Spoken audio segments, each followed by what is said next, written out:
ভাই বলবি তো আমাদের পুজো চলছে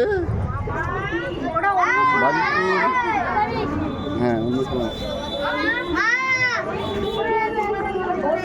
সবাই টাকাও কিন্তু ভিডিও হচ্ছে কিন্তু আমি বগলে ধরেছি বলছিস নি ভিডিও হচ্ছে কি বলছে যদি ছুটি বেরিয়েছে সাথে যদি তোর ছোট ছোট দিকে তো লেগেছে তো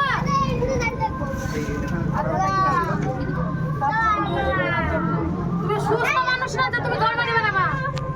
এটা তারপরে আমাদের বাড়িতে আসলে বাচ্চাটা পড়ে আসলে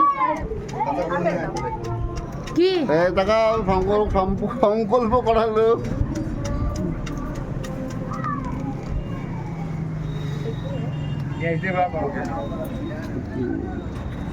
চলে আসবে আয়